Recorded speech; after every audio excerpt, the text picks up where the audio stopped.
si tu grandis dans une famille où on nomme rien, hein, où on est dans les non-dits, c'est-à-dire tout le monde sait, mais personne dit rien, Mm.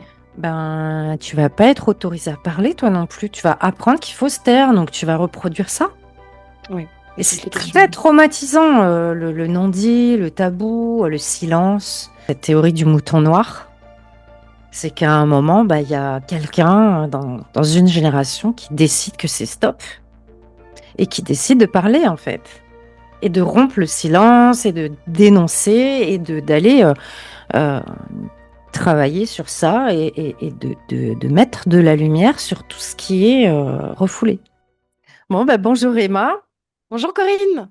On se retrouve pour une deuxième fois sur un beau duo, comme on avait déjà fait avec le premier sur comprendre le subconscient. Aujourd'hui, on a choisi un sujet qui nous tient à cœur, toutes les deux, qui est comprendre le traumatisme.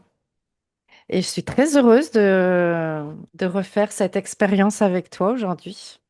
De même, c'est un grand plaisir. J'avais pris beaucoup de plaisir à tourner la première vidéo avec toi. Et puis enfin, les traumatismes, c'est un sujet hyper complexe, hyper intéressant. Donc j'ai hâte d'en apprendre un peu plus avec toi. Merci beaucoup. Alors pour démarrer, je voudrais te présenter parce que finalement, on te voit beaucoup sur ma chaîne YouTube, mais je t'ai jamais présenté. Et je crois que c'est important de dire à nos auditeurs qui tu es, qu'est-ce que tu fais, comment ça se fait que parfois tu as une place de cliente, après tu peux te retrouver dans des interviews, etc. Voilà, donc Emma, bah, c'est mon petit bijou. C'est ma chargée de communication. C'est elle qui s'occupe de mettre en forme toutes les vidéos, de faire les vignettes et voilà, de rendre la communication ludique, agréable. Et je la remercie beaucoup pour ça. C'est un grand cadeau, très grand C'est un cadeau. plaisir. C'est un Merci beaucoup. plaisir de travailler avec Corinne. Merci beaucoup, Emma. Voilà, donc ce que je voulais préciser aussi, à l'inverse du premier podcast qu'on a fait toutes les deux, c'est que comme le traumatisme, c'est un sujet qui est très très dense. euh, j'ai quelques notes sous mes yeux, donc pardonnez-moi à l'avance si vous me voyez parfois baisser les yeux. Mais c'est un sujet qui revêt énormément d'informations et je voudrais pas passer à côté. Donc, parfois, j'irai un peu regarder sur mes notes pour m'assurer de transmettre toutes les informations sur le sujet. Ce que je te propose, Corinne, c'est de partir de l'étymologie du mot traumatisme. On va faire du plus large, je pense, et essayer de faire un peu en entonnoir au niveau des informations. Oui. Qu'est-ce que tu sais de l'étymologie du mot traumatisme? Ok, donc en fait, ce mot, ça vient du grec. Le mot trauma, en tout cas, c'est issu du grec et ça veut dire blessure. Voilà, donc à la base, c'est un terme qui a été mis en évidence surtout pour le traumatisme corporel, hein, qui venait exprimer euh, bah, des blessures corporelles. Et au final, il a aussi été utilisé pour le psychotrauma, donc c'est la blessure psychique, psychologique, c'est plutôt celle qu'on ne voit pas physiquement. Voilà. Ouais, Donc aujourd'hui, elle revêt vraiment deux possibilités. C'est le traumatisme physique lié à des accidents, par exemple, et le traumatisme psychologique. Donc nous, dans cette capsule, on va beaucoup se concentrer sur le traumatisme psychologique, ce qu'on appelle le psychotrauma, qui est beaucoup plus insidieux que le traumatisme physique. ouais, tout à fait. C'est vrai qu'il y a un gros parallèle entre le corps et l'esprit dans ce mot-là, parce qu'en médecine, un trauma, c'est une lésion qui est physique, alors qu'en psychologie ou en psychiatrie, le trauma, c'est une blessure qui est psychique. Mais c'est très ancré dans notre langage du quotidien. Quand on parle de cicatrices, de plaies, etc., pour aussi notre psyché, enfin, c'est très répandu. Donc c'est vrai que ça a vraiment C'est cette ça. double signification, mais qui vient quand même de la base commune qui est la blessure. Donc c'est Absolument. intéressant. Et ce qui est intéressant de nommer, c'est que euh, malgré tout, même si une blessure est psychique ou psychologique, elle se retrouve aussi dans le corps. Tout D'une à fait. façon invisible à l'œil nu, mais on la retrouve aussi dans le corps. Ouais, complètement. En faisant des petites recherches pour cette vidéo, je suis pas allée trop loin parce que j'ai envie que Corinne m'apprenne des choses. Mais je suis tombée sur deux petites anecdotes historiques que je voulais partager parce que je trouve ça intéressant. La première, c'est déjà bah, historiquement d'où est-ce que ça part. En fait, il faut savoir que avant le 19e, fin 19e siècle, on parlait pas du tout de trauma psychique. En fait, l'une des premières observations de la névrose traumatique, comme ils l'ont appelé, c'est Oppenheim, donc le premier qui l'a décrit, parce qu'il observait chez les victimes d'accidents de chemin de fer euh, des traumatismes alors que ces personnes n'avaient pas eu de choc physique corporel. Donc en fait, c'est ce qui s'est passé avec l'essor du chemin de fer dans la fin des années 1800, vers 1890. Et donc ça va poser vraiment les premières pierres de la reconnaissance du traumatisme purement psychique. Et ensuite, toujours dans la lignée un peu historique de ce qui s'est passé au début du 20e, bon, il y a eu évidemment Freud et Charcot qui se sont penchés sur la question de l'hystérie. Et ces travaux ont pris place au tout début du XXe siècle. Et en fait, Freud a été, à un moment donné, pendant la Première Guerre mondiale, assez étonné et frappé de voir que les soldats revenaient du front avec des blessures de guerre invisibles. On les appelait parfois, ces soldats, les commotionnés ou bien les obusés, parce qu'ils avaient des tremblements, ils faisaient des cauchemars, des paralysies. En fait, ils avaient du stress post-traumatique. Maintenant, on le sait bien, hein, D'accord. on sait ce que c'est. Et ça a nourri Freud sur cette réflexion autour de tout ce qui est le traumatisme psychique. C'est Donc là ça. encore, on poursuit cette étude. Et en fait, à l'époque, ce qui est quand même assez marrant, c'est que les médecins pensaient, enfin les théories de la médecine classique pensaient que c'était le souffle des obus qui avait provoqué l'éclatement de vaisseaux sanguins dans le cerveau des soldats. Ah, On était vraiment sur on était ancré sur le trauma physique qui perturbait déborder sur le psychiquement. psychique, oui. Oui, Alors que maintenant, on le sait que c'est pas ça. Voilà. C'était pour la petite anecdote ouais, merci. historique. Merci Emma pour cette précision. C'est vraiment intéressant de voir le cheminement, hein, finalement, comment on est remonté du traumatisme corporel, physique, à la conscience d'avoir un traumatisme psychique.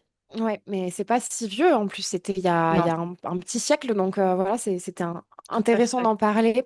Et Corinne, je voulais te demander aussi pourquoi tu as choisi le sujet du trauma? Alors, j'ai choisi ce sujet du trauma parce que, alors déjà, dans un premier lieu, de mon expérience personnelle, hein, de mon chemin de vie, en fait, j'ai été très longtemps en état dissociatif, hein, qui est une conséquence euh, du traumatisme. Et j'ai longtemps cherché à comprendre comment je pouvais sortir de là, qu'est-ce qui s'est passé. Ça a été un long, long, long chemin pour moi. Voilà, et d'autre part, j'ai vraiment pris conscience que on est tous des gros traumatisés en fait dans la vie. Ne serait-ce que par tout le monde a vécu un deuil. Parfois, il s'agit même seulement d'un déménagement où on perd ses repères, ça peut traumatiser. Mais on a tous en fait vécu plus ou moins des traumatismes dans notre vie. Et j'observe aujourd'hui que dans les consultations, c'est le cœur en fait des problématiques et des failles psychologiques. C'est tous les traumatismes en fait qui sont à l'origine. Mm. Donc Ouais, c'est un bah, sujet qui est au cœur de mes pratiques quotidiennes. Et voilà, je sais que toi aussi, c'est un sujet qui t'intéresse beaucoup. Et c'est un plaisir de pouvoir faire cette capsule avec toi parce que je sais aussi que tu as mis du cœur à l'ouvrage pour ce sujet. ouais, bah c'est vrai que c'est passionnant et ça nous concerne vraiment tous, hein. Je pense que personne ne peut y échapper. C'est intéressant ce que tu dis. C'est vrai que quand on parle de traumatisme, on a souvent l'image d'une catastrophe, d'un choc énorme, d'un deuil, de la perte d'un être cher, d'une agression, de violence. Finalement, comment on peut définir un trauma? On a parlé de l'étymologie du mot, mais qu'est-ce que c'est vraiment un trauma? Alors, le trauma, c'est concrètement une charge émotionnelle, euh, une charge énergétique dans le système émotionnel qui est trop démesurée, qui est trop forte, qui a une proportion qui est bien trop importante par rapport aux émotions qu'on peut vivre dans le quotidien, que le système n'arrive pas à gérer et qui est trop intense. Et du coup, ça va générer un stress interne énorme parce qu'il y a une incapacité à gérer cette surcharge. Ouais, donc c'est vraiment un choc un peu qui survient de manière brutale, mais où on n'a C'est pas les ça. ressources intérieures, psychologiques ou d'adaptation pour faire face. C'est ça? Complètement, complètement. Ok. Et donc, il va y avoir un choc très violent dans le système émotionnel et qui va créer trop d'intensité. Ok. Voilà. En faisant mes petites recherches, je me suis aperçue qu'il y a deux schémas, il y a deux conceptions finalement du psychotrauma et je voulais avoir ton avis. Encore une fois, j'ai pas trop creusé, je voulais surtout avoir ton avis. Donc, d'une part, il y a la lignée plutôt du stress, de la réponse biologique. Donc ça provient plutôt des travaux en psychanalyse. Et d'autre part, l'autre définition, entre guillemets, l'autre courant pour définir le trauma provient du DSM-5. Donc, le DSM-5, c'est le manuel de diagnostic en psychiatrie. C'est un peu la référence des Mm. maladies psychologiques, C'est ça. psychiatriques. Et donc là, on est plus sur la lignée de l'effroi. Par exemple, on peut être spectateur d'un accident, ne pas avoir subi le choc, mais être quand même, quand même en subir les conséquences. Donc toi, qu'est-ce que tu en penses? Est-ce que tu penses que c'est vraiment dans cette lignée du stress et de la réponse biologique du cerveau, ou est-ce que c'est vraiment cette lignée de l'effroi, parce que, bon, je ne l'ai pas précisé, mais dans le DSM-5, la définition du trauma, c'est une situation qui implique une exposition à la mort effective, ou à une menace de mort, ou bien à une blessure grave ou des violences, par exemple, sexuelles, directement ou indirectement. Donc, selon toi, est-ce que c'est un mix des deux? Qu'est-ce que tu en penses? Oui, alors bah, pour moi, en fait, c'est plutôt un mix des deux, c'est-à-dire que le stress trop intense crée du coup des dysfonctionnements de gestion dans le corps et nécessairement, comme il y a tous ces bugs de fonctionnement biologique, l'individu se retrouve dans des peurs de mourir. Donc, je dirais Oui, que ça se rejoint? de mon point de vue, le stress extrême va amener l'individu à avoir peur de mourir. Parce Oui. voilà, il y a des choses qui dysfonctionnent et à partir du moment où le corps dysfonctionne, je pense que l'individu développe des peurs de mourir. Ouais, ouais, c'est vrai que ça, finalement, ouais, c'est très lié l'un dans l'autre. Je trouve en tout cas. Mm. Et ça m'a amené à me demander qu'est-ce qui marque la frontière entre le stress et le trauma? Alors, très bonne question. Donc, de mon point de vue, en tout cas, on a tous du stress, on vit tous des moments de stress dans la journée. Mais dans la mesure où on arrive à gérer, en fait, c'est-à-dire qu'il y a dans notre système, il y a des différents organes hein, qui gèrent le stress, notamment l'amygdale, l'hippocampe, le cortex préfrontal, qui sont là justement pour gérer. Quand tout ça se fait de façon harmonieuse et que chacun arrive à remplir sa mission, eh bien, on arrive à évacuer ce stress et à continuer notre activité. Dans le stress post-traumatique, ce qui se passe, c'est qu'il y a une incapacité de ces trois euh, gestionnaires qui n'arrivent plus en fait à se donner les relais des fonctions de chacun et qui bug. Et donc, il y a ce qu'on appelle des phénomènes de sidération, c'est-à-dire qu'il y a quelque chose qui n'est plus géré à l'intérieur du corps. Ouais, donc c'est le stress intense qui provoque un dysfonctionnement de ces gestionnaires.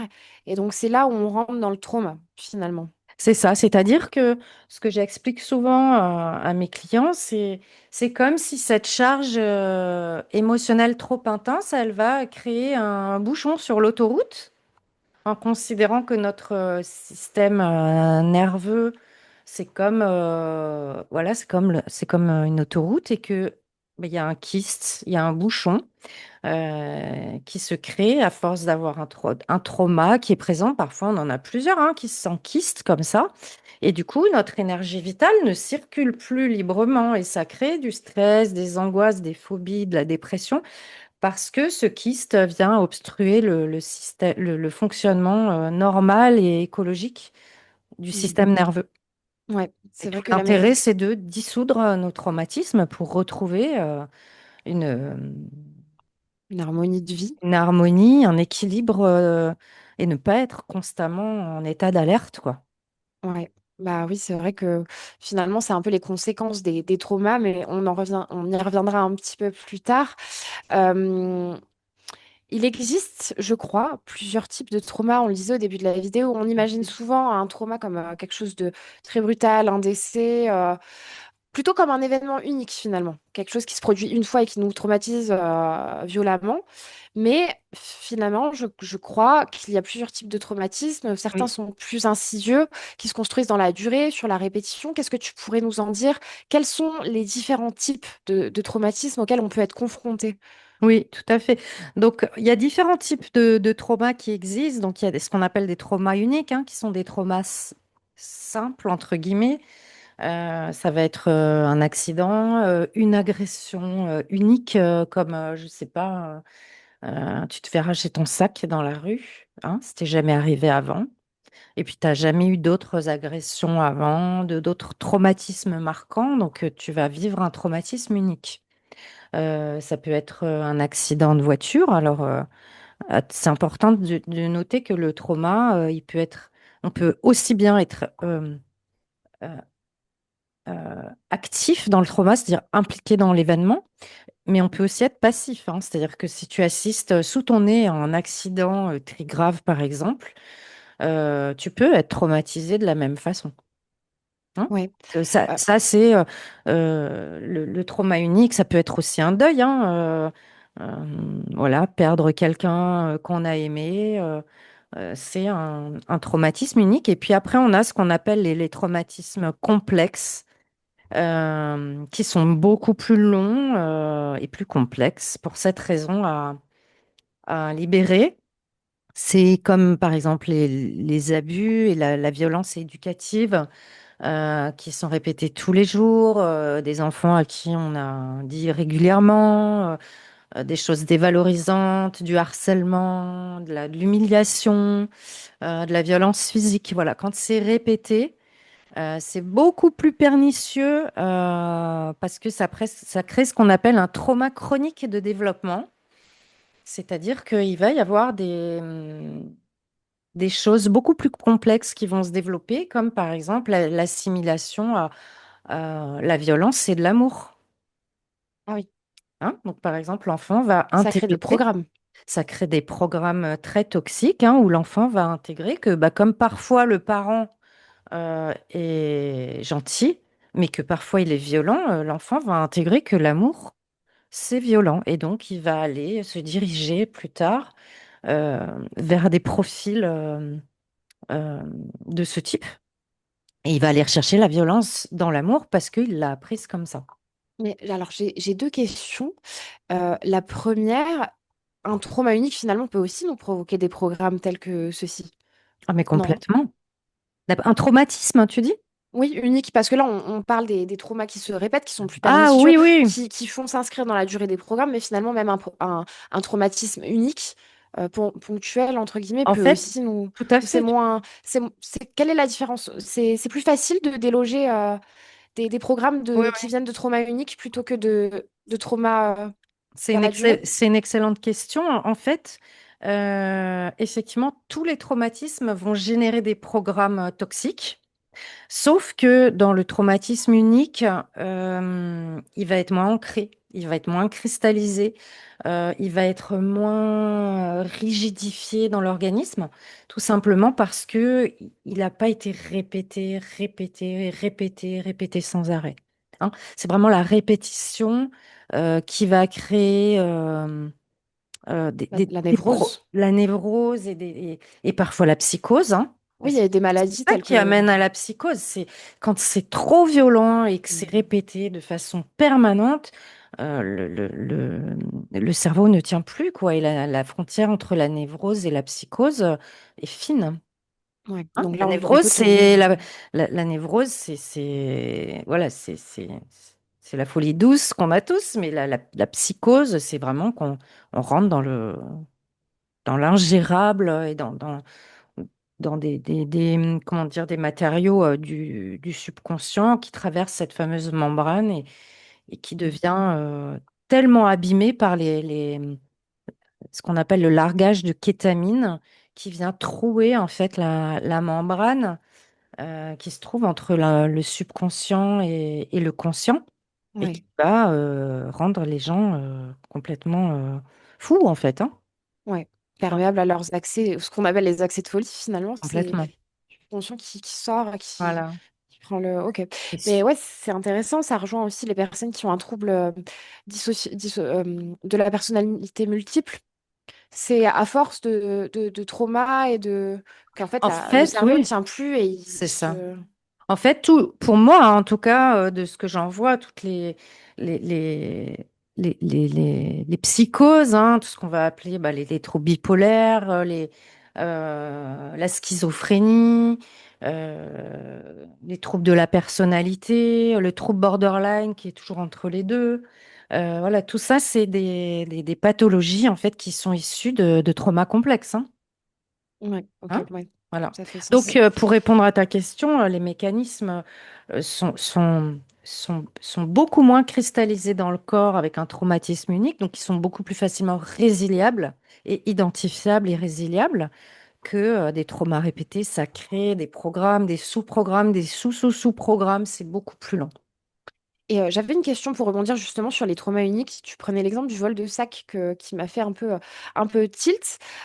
Si je me fais voler mon sac demain dans la rue, ça m'est jamais arrivé. Je vais être un peu choquée. Enfin voilà, je pense qu'il y a un petit trauma qui va se créer. Mais si ça m'arrive dans 6 mois, je saurais mieux le gérer, non? Est-ce que je pense que c'est quelque chose qui a un lien avec l'expérience, l'apprentissage par l'expérience. Alors, Comment ça se fait que certains traumas uniques ponctuels comme le deuil, par exemple, bah, au fur et à mesure, finalement, l'humain, j'ai l'impression qu'il s'adapte. Je ne sais pas très bien le verbaliser, mais je pense que tu as compris là où je voulais en venir. oui, oui, je comprends. Alors, ce qui se passe, c'est que tu sauras mieux le gérer si tu as traité le premier. Mm. Voilà, si tu as été... Alors, traiter un traumatisme, c'est juste résilier en fait un événement. C'est enlever ce kyste pour permettre une bonne digestion du système émotionnel de ce truc qui est resté bloqué. Hein, c'est ça, hein, ce qu'on appelle le stress post-traumatique. C'est normalement, ça doit se résilier, c'est-à-dire que l'organisme doit digérer l'événement. Maintenant, si toi, tu as bien fait ta digestion traumatique et que tu as un nouvel événement, ce qui me paraîtrait assez surprenant que tu aies le même événement, si tu l'as digéré, Ah, ouais, c'est tu intéressant. comprends? Ouais, bien sûr, Hein. Souvent, ça arrive le même événement. Pourquoi? Parce que la quand il n'a boucle. pas été digéré, ça crée ce qu'on appelle une boucle traumatique. Hein, c'est-à-dire que la personne reste, comment dire, le cerveau reste en état d'alerte, hein, même si la menace, elle n'existe plus. Et donc, comme cette scène reste bloquée en fait dans la tête de la personne, le problème, c'est qu'elle va le vibrer Oui, dans le subconscient. énergétiquement et elle va à nouveau attirer l'expérience. Oui, c'est ça. Parce que bah, ça fait vraiment sens, puisque du coup, le trauma crée un programme. Ce programme s'inscrit dans notre subconscient. Le subconscient va venir ben, manifester d'une manière ou d'une autre, et du coup, ça va se reproduire. C'est vraiment Absolument, très cyclique absolument. finalement. C'est pour ça que je te dis, je ne pense pas que si tu es résilié à un trauma unique, tu puisses revivre exactement la même chose. Ou alors, ça veut dire qu'il y a quelque chose du programme qui n'a pas Mm. été résolu ou résilié. Ouais, je pourrais me faire revoler mon sac, mais je le vivrai pas de la même manière et ça me suscitera pas les mêmes problématiques ou les mêmes émotions ou les mêmes. Ouais. Après, ce qui peut se passer, c'est que par exemple, si tu as traité ce traumatisme précis, mais que tu n'as pas traité que par exemple, plus jeune, tu as été agressé, mais sous une autre façon, c'est-à-dire verbalement, psychologiquement, ou je sais pas, que quelqu'un t'a mis son poing dans la figure. Si tu n'as pas traité la racine qui est je suis agressable, tu peux revivre un autre trauma sous une autre forme. Oui, tout à fait. Comment on sait? Parce que parfois on a la sensation que on est guéri, qu'on a enlevé le kyste. Comment on peut être sûr qu'on a digéré, que le kyste est enlevé, cicatrisé, est-ce qu'on peut le savoir? Parce qu'il y a des situations où parfois on va être confronté à quelque chose qui va nous raviver un trauma qu'on pensait réglé déjà. Absolument. Donc, comment on peut savoir? Donc, il y a des thérapies qui conseillent, par exemple, de se réexposer à certains traumas. Alors, réexposer, pas tous, hein, on ne va pas demander à une femme qui a été violée d'y retourner. Mm. Mais je ne sais pas, par exemple, si une personne a très peur des araignées, donc c'est un gros traumatisme, on peut l'emmener par induction hypnotique, à essayer de se rapprocher de l'animal et de voir s'il y a encore des activations de l'hypervigilance dans le système.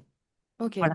Donc, s'il n'y a plus une espèce euh, de mise en sécurité permanente dans la vie de la personne, par exemple, moi j'ai quelqu'un justement qui a eu des phobies avec les araignées, qui se sécurisait avec des moustiquaires partout, qui était constamment dans des vérifications, etc. Hypervigilance. Hypervigilance Mm. permanente. Si cette personne elle arrive à lever en fait tous ces mécanismes de protection et que c'est plutôt tranquille pour elle de croiser une araignée, bah, c'est que c'est OK.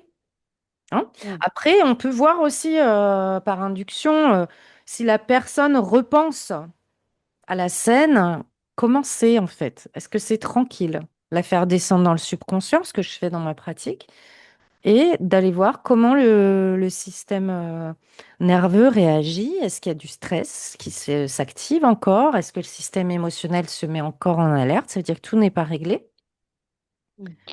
Et si c'est tranquille et dans le corps et dans la tête, et que la personne est détachée émotionnellement, c'est-à-dire qu'elle va regarder l'événement comme étant neutre, c'est-à-dire elle sait qu'elle a vécu ça, mais il n'y a plus d'activation émotionnelle, on peut considérer que c'est résilié. Ok. Est-ce que ça peut être réactivé? Est-ce que quand on résilie quelque chose, c'est définitif? Je pense pas. Enfin, ça revient un peu à la question que je te posais avant par rapport au vol du sac à main. Normalement, si on a résolu le problème, il a beaucoup moins de chances de se représenter à nous. Mais si jamais, est-ce qu'on peut réouvrir un trauma ou...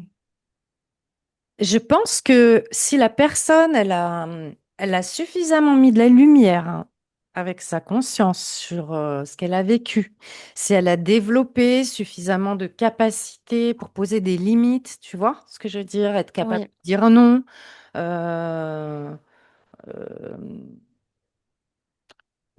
voilà, si elle a mis en place un système comment dire, de défense, de de compréhension. sécurité Oui. intérieure. Euh, je pense que ça peut être tranquille. Oui, parce qu'en fait, de toute façon, Et quand si on... les programmes sont libérés, il n'y a plus d'activation. Ouais, c'est ça. C'est, Et quand on c'est, commence à aller chercher pour libérer les traumas, on les comprend généralement, on comprend pourquoi on a été traumatisé et pourquoi on c'est a eu ces ça, réactions. Et une fois qu'il y a des éléments de compréhension derrière, c'est vrai que ça se, ça lâche prise, quoi, c'est ça.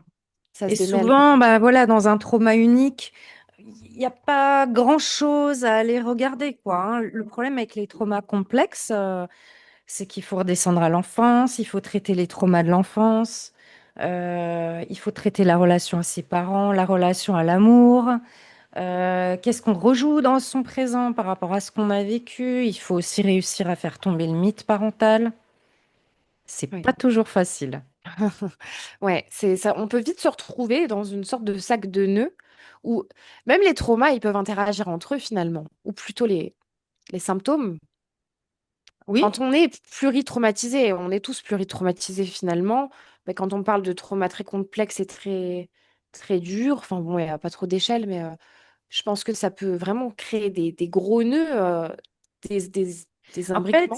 oui, c'est ça, et puis ça crée des ramifications. Tu vois, c'est par exemple un enfant qui a eu des parents maltraitants, par exemple, bah, il va développer plein de stratégies d'adaptation, c'est-à-dire qu'il va avoir des problèmes relationnels, il va avoir une peur d'être abandonné, donc il va être dans le contrôle, dans ses relations, il peut être dans du repli social, il peut avoir peur du rejet. Il peut avoir peur du groupe par rapport à l'humiliation. Oui, Il peut développer un tas de stratégies d'hypervigilance, en fait. ouais, Et ça c'est ce genre pourrit de... littéralement la vie entière Oui. d'une personne. Donc, dans les traumas complexes, il y a beaucoup de choses à aller visiter Mm. parce que ça peut impacter la vie amoureuse, le rôle de parent pour soi-même. Après, quand on n'a pas eu des parents compétents, on se sent peut-être pas compétent soi-même. Voilà. Il y a beaucoup, beaucoup de domaines en fait qui sont affectés. Ouais. dans C'est le une vraie trauma complexe. investigation finalement. Oui, oui, c'est voilà, ça demande vraiment de redescendre dans la racine et puis d'aller visiter plein d'endroits et puis des endroits refoulés quoi, hein, c'est-à-dire des endroits qu'on n'avait Mm. jamais vus, des endroits qu'on a mis dans un tiroir bien au chaud parce que c'était trop inconfortable d'aller les regarder, hein, donc Ouais, bien sûr. voilà, donc c'est Tout un long l'important, c'est... chemin. C'est un long Ouais. chemin, le trauma complexe. Et puis après, il y a un autre type de trauma dont on ne parle pas souvent, mais qui s'appelle le trauma intergénérationnel, hein. Donc, c'est des traumas qui sont transmis de génération en génération. Voilà, donc je ne sais pas, euh, qu'est-ce que ça peut être bah, souvent, les abus sexuels, par exemple, ils passent de génération en génération.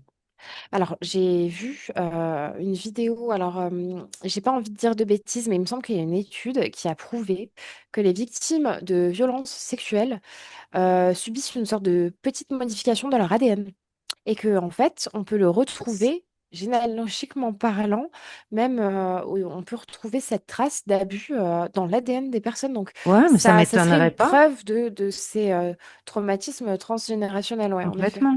Oui, oui, c'est Mm. très intéressant ce que tu dis, ça m'étonnerait pas. C'est vrai que je me suis pas renseignée sur ça, mais en tout cas, il y a une trace transgénérationnelle.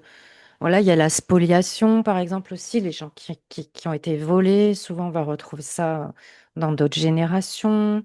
Voilà, il peut y avoir... Vraiment, c'est ce qu'on appelle les schémas de répétition Bah oui. transgénérationnels.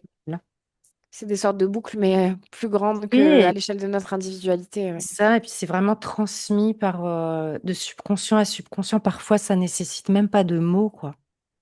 C'est ouais, c'est aussi. complètement induit. Ne serait-ce que les non-dits ou les tabous, hein, sont des Mm. traumas très profonds. Bah oui, mais c'est en fait, c'est un peu dans l'éducation, mais c'est fait inconsciemment, je pense. Oui, c'est ça, c'est que si tu grandis dans une famille où on nomme rien, hein, où on est dans les non-dits, c'est-à-dire tout le monde sait, mais personne dit rien, Mm. ben tu vas pas être autorisé à parler, toi non plus. Tu vas apprendre qu'il faut se taire, donc tu vas reproduire ça. Oui, et Et toutes c'est les très questions. traumatisant, le non-dit, le tabou, le silence. Sur, voilà, Bah, sur les ça enfants, crée de très gros traumatismes. ouais, parce que sur les enfants, c'est tout sauf naturel de dissimuler, retenir de l'information. Les enfants, justement, ça s'ouvre au monde et donc là, on casse vraiment une dynamique de développement. Donc, Oui, et puis ça crée des choses très graves parce que, par exemple, je prends le cas d'abus sexuels qui sont transmis de génération en génération. oui. Tout le monde sait, mais personne ne dit rien. Donc, qu'est-ce que ça crée? Ça crée ce qu'on appelle de la dissociation et du refoulement, c'est-à-dire que les enfants qui sont abusés vont se taire. Mm, Hein. Et du coup, quand ils vont devenir parents, s'il y a leurs enfants qui leur expriment, comme eux-mêmes, ils ont refoulé ce qu'ils ont vécu enfant, ils vont le nier. Ils vont dire à leur enfant, c'est faux. Ou qu'est-ce que tu racontes, c'est n'importe quoi. Et il va aussi créer le phénomène de dissociation et de refoulement sur l'enfant. Donc ça crée vraiment des dégâts très, très, très importants, hein. Et comment on se débarrasse d'un trauma transgénérationnel? Est-ce que, comment dire, évidemment, c'est au niveau de notre individualité, il faut faire un travail sur soi, comme pour tous les autres traumas, mais est-ce qu'il faut, je sais pas, inciter sa famille ou son couple ou que sais-je à aussi se faire accompagner? Qu'est-ce que tu en penses? Non, moi je pense que, enfin, tu as déjà dû entendre de nombreuses fois sur Internet ou sur YouTube cette théorie du mouton noir. C'est qu'à un moment, il y a quelqu'un dans une génération qui décide que c'est stop et qui décide de parler en fait et de rompre le silence et de dénoncer et d'aller euh, travailler sur ça et de mettre de la lumière sur tout ce qui est refoulé. Par exemple, moi je me considère comme un beau mouton noir, tu vois. Parce qu'à un moment, j'ai décidé que stop, stop au non-dit, stop au tabou, Mhm. stop au fait de se taire, stop au fait de voilà, de pas nommer, voilà. Donc il y en a plein, plein, plein des moutons noirs qui, qui brise à un moment ce schéma transgénérationnel et qui décide de dire la vérité à leur enfant, de, De parler, de de parler. parler. Et par exemple, moi, je te partage de mon expérience, c'est que euh, dans ma culture familiale divorcée, c'est vraiment pas quelque chose de chouette de la part d'une femme, hein, surtout, qui peut prendre cette initiative et contre vents et marées, je l'ai quand même prise. Et voilà, j'ai dit à ma fille, à travers cet acte, je souhaite que tu vois le message que je t'envoie. C'est-à-dire que en tant que femme, tu as le droit de choisir, tu as le droit de décider ce qui est bon pour toi ou pas. Et, et d'agir malgré les conditionnements, malgré les regards que d'autres peuvent poser sur toi. Et j'espère en tout cas qu'elle retiendra cet acte à travers ce que j'ai pu initier.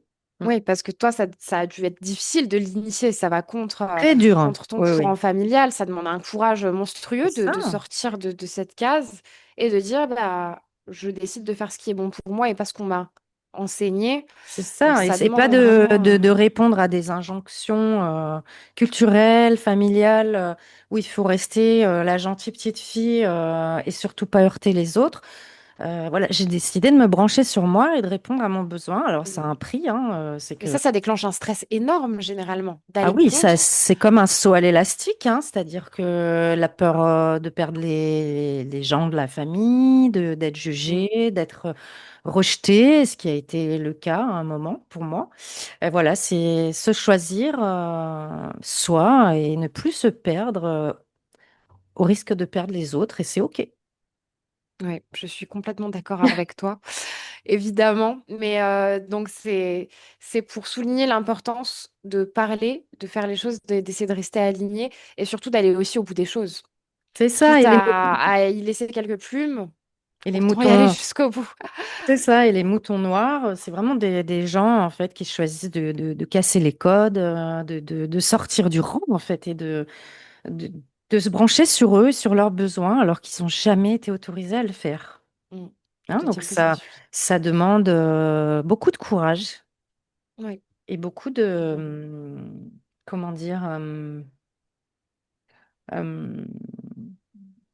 beaucoup d'alignement à soi, c'est-à-dire rester fondamentalement relié à ce qu'on pense, soi, au risque de perdre tout et les autres, et même perdre peut-être des considérations matérielles.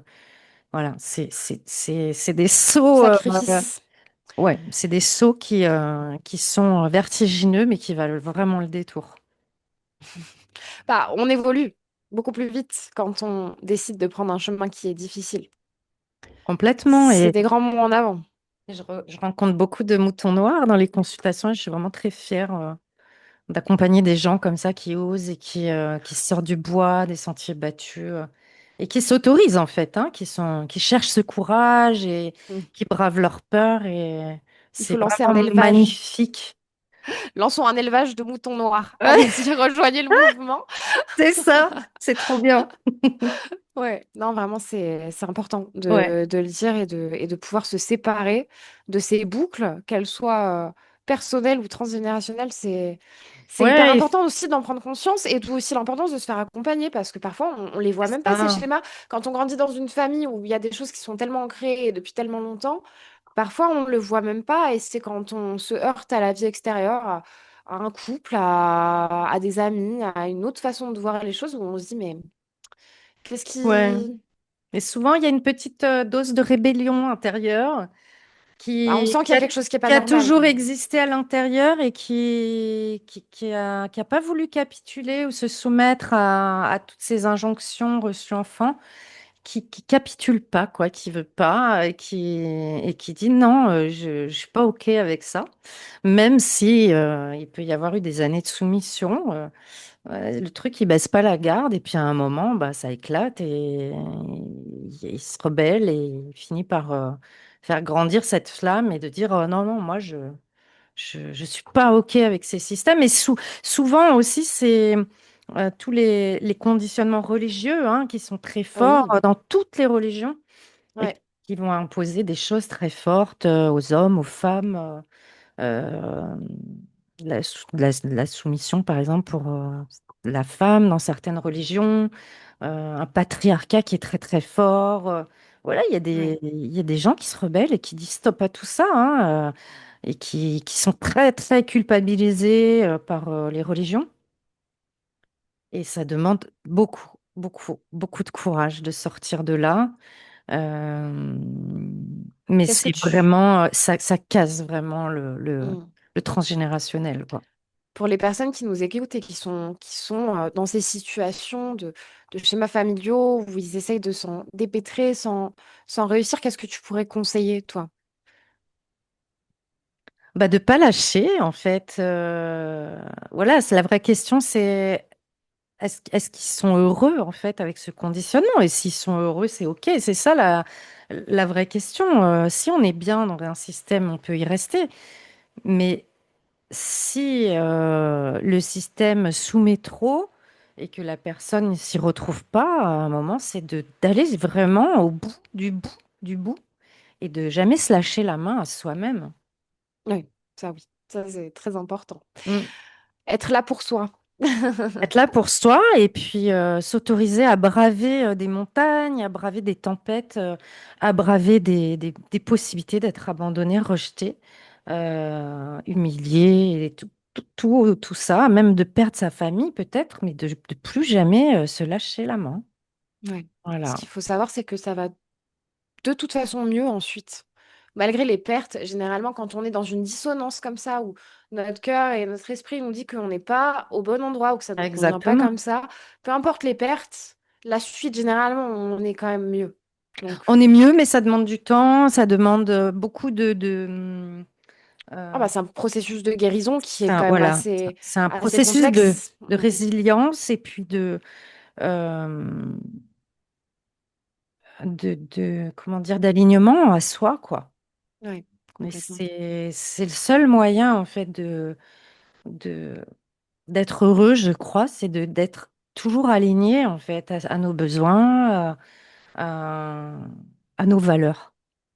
Voilà. Oui. Je crois que dès qu'on heurte nos valeurs, euh, on Bah, est, ça va pas, quoi. bah oui, on s'injecte du stress, en C'est fait. ça, On y revient, on se stresse, on le sent que ça va pas, que c'est ça. c'est Si pas ta en phase valeur, avec nous. c'est ça, et si ta valeur de liberté, elle est heurtée, et que tu te sens soumis à des conditionnements, bah, tu peux pas être heureux. Oui, puis on en revient au trauma, en fait. Si on subit un stress répétitif, Absolument. eh ben, on se traumatise. Et C'est très traumatisant. on- C'est très traumatisant d'être soumis à un conditionnement et de devoir répondre à des injonctions, en fait. C'est de l'emprise. C'est de la ouais, soumission, voilà, et on va rejouer ça à l'infini dans notre vie. On va se remettre dans des situations d'emprise, on va donner le pouvoir à l'extérieur, comme à une religion ou comme à des conditionnements qu'on nous a imposés.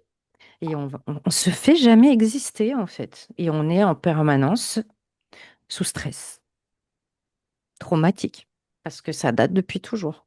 bah, en parlant du stress traumatique et même post-traumatique, bah, d'ailleurs, parlons-en. Qu'est-ce que c'est le stress traumatique, le stress Ouais. post-traumatique?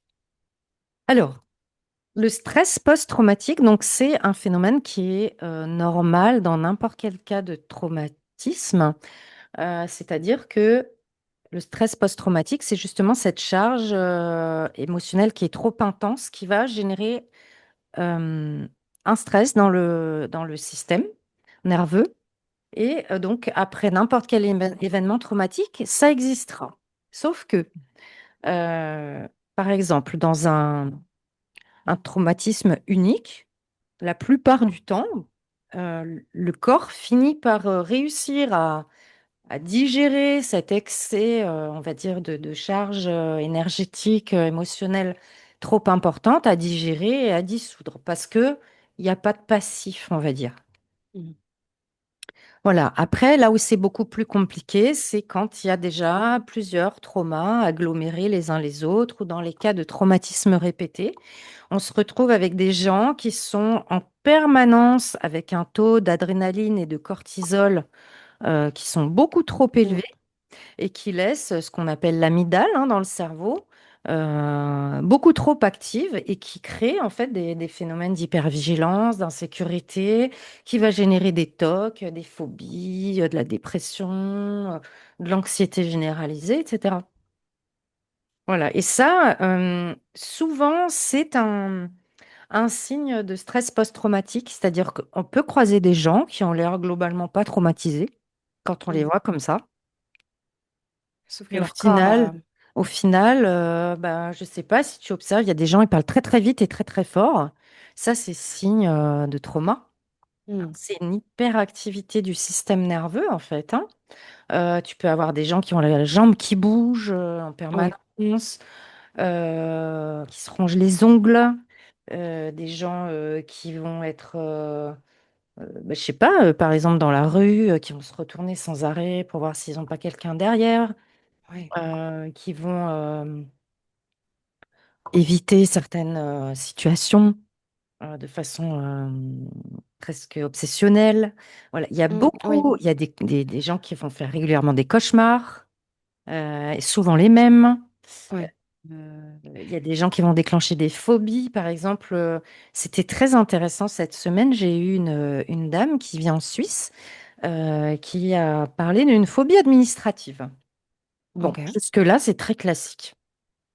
Il y a beaucoup de gens qui ont des phobies administratives, qui ont du mal à faire Des, papier, qui ont du mal des à... vraies phobies avec des montées d'angoisse ou juste c'est désagréable. Ah non, non, une vraie phobie administrative, c'est-à-dire incapable d'ouvrir le courrier, Ah oui, d'accord. les Ok. mails, c'est le stress aussi.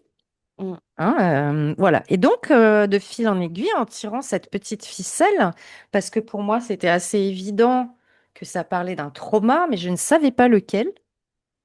Et du coup, en tirant cette petite ficelle, je me suis aperçue donc que elle avait ce problème uniquement avec euh, les, les autorités administratives, hein, c'est-à-dire ça va pas être la difficulté à ouvrir un mail d'une copine ou de son frère. Voilà, c'est que tout ce qui va être autorité administrative, les impôts, le gouvernement. impôts, voilà, hein, tout ça. Et donc, du coup, je lui ai demandé ce qu'elle avait vécu comme enfance, et donc elle m'a expliqué qu'elle avait des parents qui étaient tout le temps dans l'attente et qui passait son temps à lui demander des choses. Et donc, j'ai fait le lien entre l'autorité parentale et l'autorité administrative qui réclame des choses et qui soumet en fait la personne à donner quelque chose. Et donc, on est parti sur le sujet des attentes. Mm, Et on est rentré sur un gros trauma, c'est-à-dire que dès que des autorités, ça peut être un patron, ça peut être les impôts, ça peut être la mhm. banque. Dès qu'il y a une forme d'autorité au-dessus d'elle qui est en attente, c'est panique à bord, Ah total. ouais. Mm. Ouais, c'est intéressant. C'est une sorte de transfert traumatique. C'est ça, On c'est-à-dire appelle ça un transfert? c'est une reviviscence, c'est-à-dire que en fait, comme le subconscient, il peut pas reconnecter consciemment la personne aux événements de départ parce que ça peut être trop Trop violent. douloureux. Mm. Il va créer des écrans projectifs, des supports de projection extérieure, où il va envoyer des informations en fait à la personne de façon un peu métaphorique, pour lui montrer ce que c'est que le problème. Voilà. Et donc, quand on a touché cette problématique de l'attente et de l'enfance, ben, pour la personne, ça faisait 20 ans en fait hein, qu'elle cherchait pourquoi. Et là, ça a été enfin, la prise de conscience, elle était visible à l'écran, hein. Je veux dire, c'était incroyable à voir et je crois incroyable à vivre pour elle de comprendre quel était en fait le trauma de départ. Ouais, c'est hyper intéressant. En parlant du stress post-traumatique, là, j'ai deux questions. La première, c'est est-ce qu'il vient systématiquement après un traumatisme ou pas? Oui, sinon on l'appellerait pas Est-ce que tous les traumas traumatisme. Après, déclenchent du stress post-traumatique? je, ben, je pense qu'il y a, même si ça dure que 10 minutes, il y a une façon, il y a Il y a une alerte, ouais. intensité, si tu veux, elle déclenche un stress dans le corps. Ou une peur, à minima, ouais. Voilà. Donc, il y a toujours, mais après, le problème, c'est la durée de la digestion et de la résiliation de cet excès et de cette intensité émotionnelle. Mm. Donc, il y en a qui vont résilier ça très vite et voilà, ça va être un- digéré. Et puis, il y en a d'autres, tu vois, par exemple, le cas des deuils pathologiques. Hein, il Ouais. y a des deuils, bah, il faut un certain temps, hein, parce qu'il y a plusieurs étapes à passer dans un deuil, mais il y a des gens qui vont rester bloqués, par exemple, sur la tristesse et qui n'arrivent pas à la résilier. Et ben, 15 ans, 20 ans après, ils sont tristes, sont dépressifs, ils Mm. passent leur vie au cimetière, à amener des fleurs, à penser à la personne, à être bloqués dans le trauma. Et ça, c'est Mais, ce qu'on appelle un deuil pathologique et c'est grave. mais Parce... c'est sans doute d'autres traumas qui rentrent en compte pour qu'il y ait un aussi grand blocage après, par exemple, 20 ans. Alors, Là, c'est des ramifications, c'est des choses qui s'imbriquent, non? ce qu'il y a souvent derrière, c'est une blessure d'abandon. Ouais. Voilà, donc c'est que la Donc c'est personne... un autre trauma finalement, quand Voilà, ce qui même. est intéressant, c'est si la personne consulte, c'est d'aller regarder quel est le programme en fait qui maintient la personne dans l'incapacité de résilier le deuil. Ouais. Ok, c'est intéressant.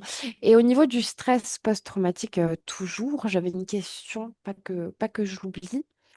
Donc pour traiter le stress post-traumatique, on va venir traiter bah, le trauma, évidemment, c'est mieux.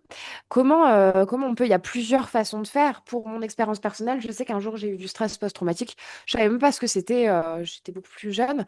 Et en fait, je suis allée voir une psychologue parce que je savais que j'avais une situation de stress qui était anormale. Il n'y avait pas de raison à ce que je sois aussi angoissée pour cette situation en particulier, donc je suis allée consulter.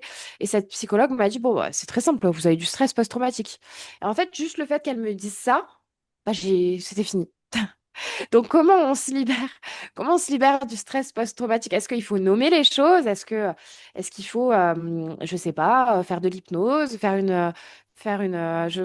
comment on fait?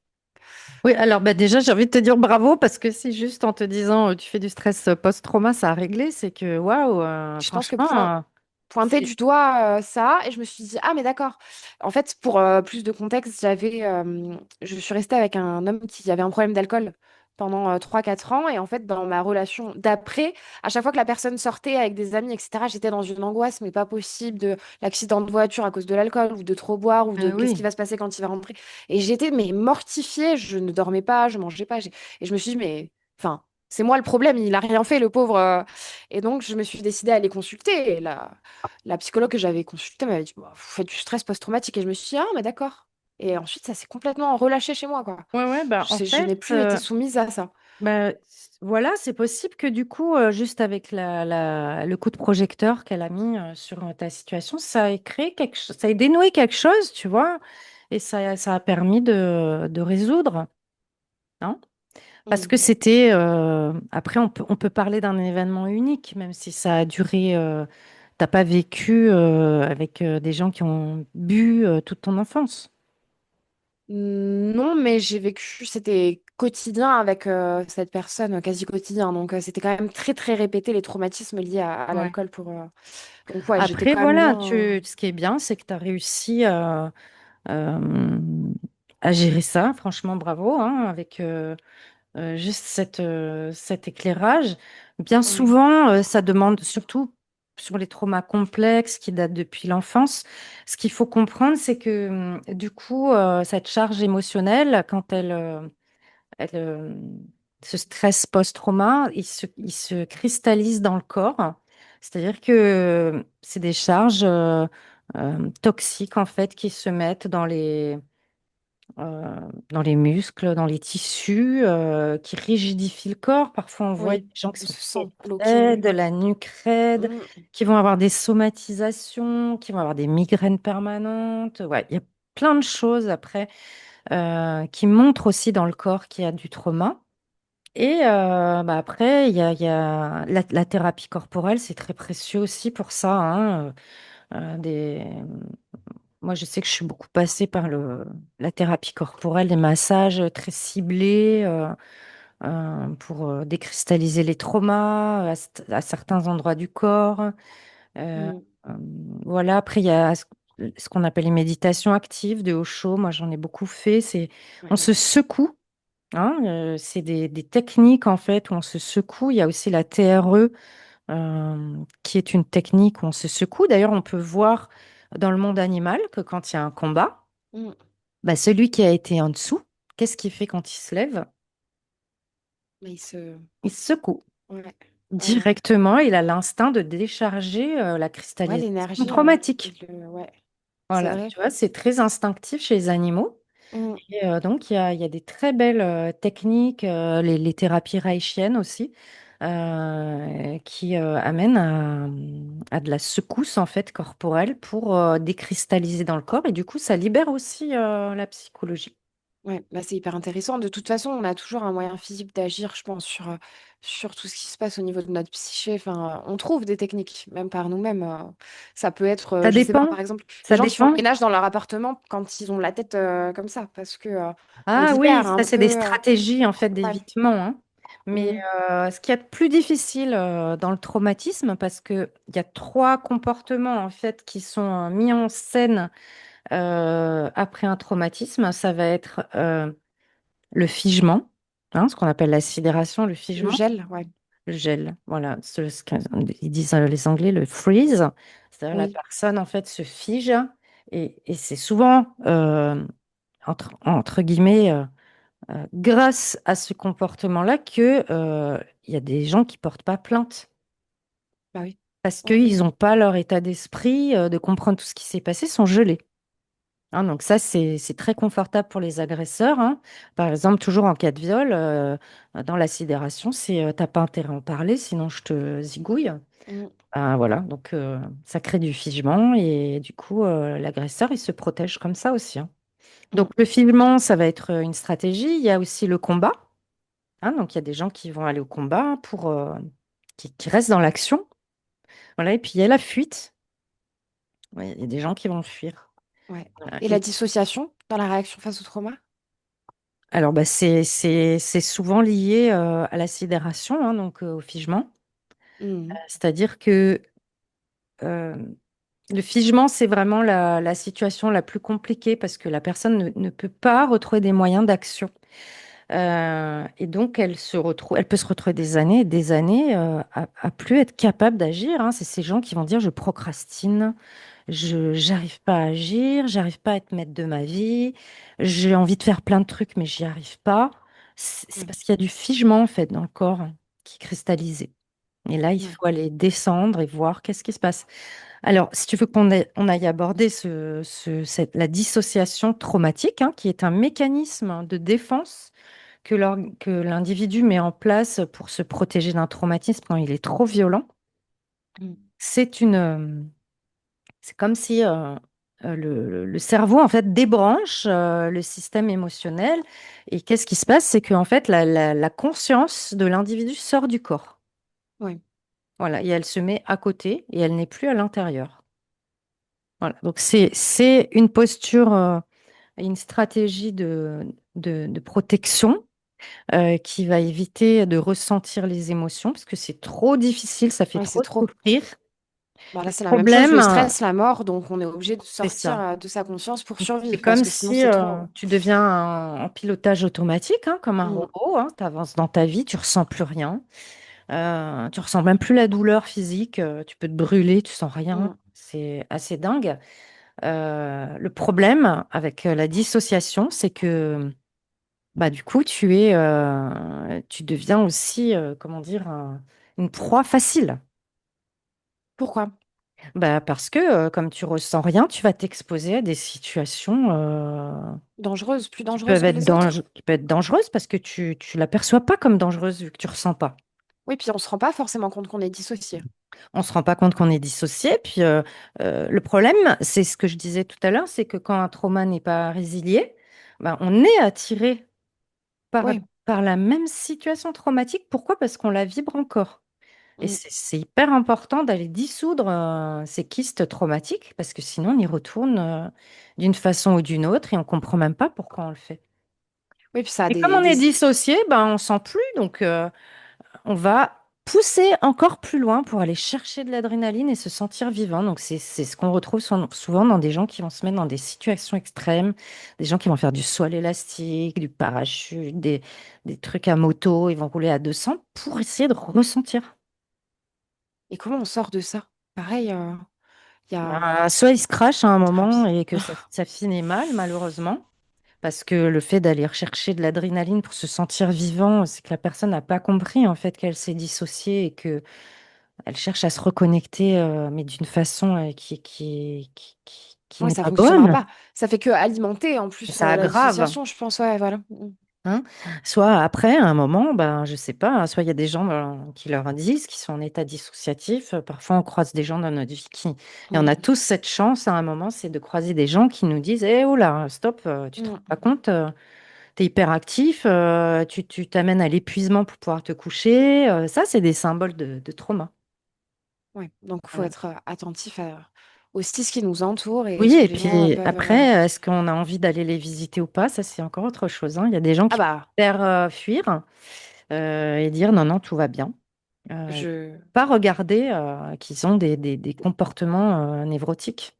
Bah, c'est ce qu'on a. Enfin, c'est ce que moi j'appelle dans ma vie, j'en connais beaucoup, des personnes qui arrivent à un âge, 50, 60 ans, elles sont aigries.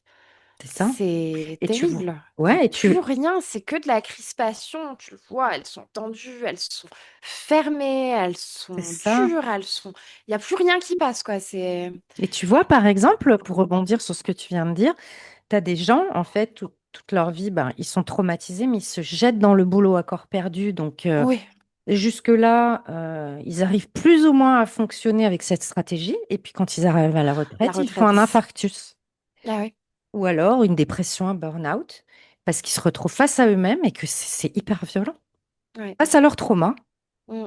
C'est hyper important finalement de s'auto-analyser, d'essayer de comprendre ce qui va, ce qui va pas, parce qu'on peut vite tomber À la dans un retraite, truc tu très peux plus te pernicieux. fuir. Tu peux plus te Ouais. fuir dans l'hyperactivité, dans Ah ouais. les trucs qu'on se raconte, que non, en fait, on va bien, qu'il faut se lever à 5 heures du matin, se coucher à minuit, c'est se pousser à l'épuisement dans le sport, dans tout, pour éviter de se retrouver face à soi-même, hein. Ouais, c'est Et sûr. donc, on va surinvestir le corps, on va le pousser à bout pour essayer de ressentir, de s'épuiser, pour pas aller toucher ces fameux traumas là qui sont là. Donc, on a Mm. des stratégies qui peuvent être vraiment mortifères, hein, Ah bah parfois. le cerveau est fabuleux dans le sens où on peut réussir à avoir des mécanismes de défense et des stratégies et Et de on met en place l'autodestruction, des choses sans se rendre compte qu'on est en train de se détruire. On pense qu'on se fait du bien alors qu'on est juste en train de construire notre propre sarcophage, quoi. complètement, complètement. Mm, Donc, c'est pour c'est ça hyper que c'est intéressant. intéressant d'aller regarder bah, à quels endroits dans notre vie on a des comportements autodestructeurs. On a tous des comportements comme ça à un moment, hein. Pourquoi bah, on va être dans la malbouffe? Pourquoi est-ce que on va faire des choses à outrance? Pourquoi on ne respecte pas la limite de notre besoin de repos? Pourquoi est-ce qu'on va fréquenter des gens toxiques? Pourquoi? Il y a Bah, plein de même choses. au niveau des traits de caractère. Pas plus tard qu'hier, je pensais à un trait de caractère que j'avais et j'ai découvert quelque chose par rapport à moi. Je pense à un trauma que j'ai encore. Bref, et je me suis dit, mais en fait, ça, c'est pas du tout un trait de caractère. Ça, c'est quelque chose qui a été déclenché par un trauma de longue date. C'est pas un trait de caractère conventionnel. Enfin, c'est pas classique. Et je me suis dit, mais on s'en rend vraiment pas compte, quoi. Mais On complètement. normalise nos traumatismes. En fait, à partir du moment où ils ont été un peu répétés, on a mis en place Mais ces oui, mécanismes de défense et ces stratégies. On les normalise, mais on les complètement. intègre, on vit avec, jusqu'à ce qu'il y ait quelque chose qui vienne soit nous réveiller, soit que quelqu'un vienne nous titiller et nous dise, mais Mais pourquoi? je suis tout à fait d'accord avec ce problème de normalisation, et c'est très grave. Moi, j'ai par exemple une cliente là qui est battue par son compagnon et ça fait des années, mais elle me dit, mais je l'aime. Et en Oui. fait, il y a un truc dans sa tête qui a normalisé enfant, parce qu'elle a vécu ça enfant, qu'elle a vu ses parents comme ça, que c'est normal d'aimer quelqu'un qui nous maltraite. Et ça demande euh, beaucoup de répétitions de ma part, de lui dire que l'amour, c'est pas ça, que c'est pas normal. C'est comme une rééducation. Bah oui, D'un complètement. conditionnement de lui dire non, l'amour, c'est pas ça. L'amour, c'est pas la malveillance, c'est pas la violence. Comment vous pouvez aimer quelqu'un qui vous frappe? Mm. Et donc, Non, ça non. demande euh, de sortir de la normalisation traumatique, comme tu dis, et d'oser regarder que non, mais en fait, ce que j'ai appris, c'est pas normal. Mais c'est un mécanisme de défense de dire que bah, l'amour, c'est la violence, parce que du Oui, coup, ça rend la violence supportable et ça nous, comment complètement. dire, ça nous permet de rester sans être complètement en dissonance cognitive, de se dire je reste même s'il me tape. Bah, si on se dit, si on le normalise et qu'on l'intègre et qu'on se dit que bah, c'est sa manière d'aimer, C'est il n'y a ça. plus de dissonance. Tu vois On le se piège, problème on s'auto-manipule en permanence complètement, pour complètement. échapper à nos traumas. Et c'est vraiment Tu un vois, énorme le piège, problème de nos stratégies de protection, c'est qu'elles se retournent contre nous. tout le temps. Et c'est pour ça qu'à un moment, il faut arrêter avec ça et regarder les choses en face et se dire, non, en fait, il faut faire autrement. Mm. Il faut regarder qu'est-ce que j'ai eu comme conditionnement. Est-ce que c'est normal? Regarder comment ça se passe chez les autres, remettre en question, oser remettre en question et oser aller bah, pleurer tout ça et résilier et se dire plus jamais, en fait, j'accepterai ça. Et Mm. poser des limites, Après, il y a quelque chose d'autre qui intervient dont on n'a pas parlé, c'est tout ce qui touche à la honte et à la culpabilité aussi. Il y a un moment complètement. donné où quand on se cristallise dans des situations, on a honte. Et encore une fois, c'est un biais d'engagement de oui, mais je suis restée machin. Donc si je pars maintenant, mais j'ai honte, honte d'avoir, honte d'admettre, de reconnaître ce qui va pas. Il y a quelque chose C'est de la ça, culpabilité qui se absolument. joue aussi. Ouais, et c'est très important ce que tu dis, Emma, parce que notamment quand tu es enfant, tu peux pas remettre en question ton parent. Et le seul Mm. moyen que tu as, c'est de te dire, j'ai mérité, c'est de ma faute. Et donc, tu vas justifier l'action de ton parent que tu peux pas démystifier en disant que tu mérites, que c'est toi qui es pas bon. Oui, c'est vrai. Et c'est Parce qu'ils comme, ont la vérité absolue, ouais. bah, parce que tu peux pas remettre en question une figure d'autorité quand tu es enfant. Tu détruis tout ton schéma d'attachement. Tu peux pas. Mm. L'enfant peut pas Ça arrive jamais, ça. psychologiquement. Non, Ou je crois rarement, je pas, hein. pense. L'enfant n'a pas cette Les structure ressources. psychique ni les ressources de remettre en question un parent. Il peut pas quitter un foyer, il peut pas aller Ouais. chez la police dénoncer. Donc, le seul moyen qu'il a, c'est de se culpabiliser. Et Remettre en question, est-ce que... ouais, et c'est très grave parce que ça donne des gens finalement qui vont dire bah, je mérite d'être maltraité et qui vont passer une vie entière de maltraitance parce qu'il y a le programme qui dit je mérite. Mm. Tu vois? Ouais, c'est quand Et, même... et donc, la honte, effectivement, moi, je repense là dans ce que tu dis, il y a quelque chose qui fait vraiment écho, c'est encore une fois dans les abus sexuels. La culpabilité, elle est énorme chez ces femmes-là parce que assez souvent, il arrive que dans l'abus, elles puissent ressentir du plaisir. Pourquoi? Parce que le plaisir, il est mécanique à un moment. Un clitoris, c'est un clitoris, quoi. Je veux dire, il est touché, ben, il peut ressentir quelque chose. Et la culpabilité d'avoir ressenti un moment du plaisir dans le viol, c'est un sujet terriblement honteux pour le sujet. Ouais, et ça me fait penser, on en parlait au téléphone il n'y a pas très longtemps, par rapport au trauma et au circuit de récompense dans le cerveau. Je ne sais pas si tu te souviens de cette Mhm. conversation et je l'ai trouvée hyper intéressante. J'ai pas trop creusé de mon côté, mais on parlait en fait des mécanismes de récompense, de la dopamine, etc., dans le cerveau qui nous font reproduire des comportements traumatiques ou des comportements toxiques. Je pense notamment, enfin, en fait, enfin, on s'est rendu compte au fil de la conversation que c'était la même chose avec les personnes justement qui prenaient de la drogue ou qui s'alcoolisaient C'est ou les ça. personnes qui sont victimes d'abus et qui fantasment, par exemple, de nouveaux abus ou ce genre de choses. C'est ça. C'est-à-dire que il y a vraiment des choses qui sont très, très complexes dans tout ce qui est transmetteur neurochimique. C'est que euh, le système, en fait, va larguer de la dopamine euh, en cas de stress post-traumatique intense, qui est l'hormone du bonheur, pour essayer de De compenser compenser, par rapport à l'intensité de la douleur et de la souffrance que la personne vit. Et du coup, ça fait comme un shoot de bien-être. Et et ça c'est un cercle crée une vicieux sorte compliqué. d'addiction que les gens vont aller retourner pour ressentir ça, quoi. C'est Ouais, très compliqué, hein. ouais. parce que c'est des mécanismes de défense que le corps met en place. Mais le problème, c'est que souvent, ça se retourne contre la personne et les gens vont se retraumatiser et retourner pour aller ressentir ce shoot. Et on tombe dans des traumas répétitifs complexes. Et alors Les là, addictions après. Après, ouais, il y a et les alors là, ça addictions qui se devient. mettent en route pour anesthésier Mm. ben, Il la y a aussi souffrance. il y a aussi un peu ce mécanisme dans les relations, par exemple, amoureuses qui sont conflictuelles, où il y a une des deux parties qui va aller chercher le conflit, la provocation pour derrière avoir le moment où tout n'est que amour, on se réconcilie. C'est un peu le Exactement. même fonctionnement, je Et oui, pense. c'est ça. C'est-à-dire que avant d'avoir du bon, il faut passer par la souffrance. Mm. C'est ce que le Alors que, cerveau apprend, c'est qu'il faut souffrir avant et après, on peut envisager de se réconcilier. mm, Mais c'est quand le cerveau a appris qu'il faut d'abord souffrir, eh ben, il va reproduire ça.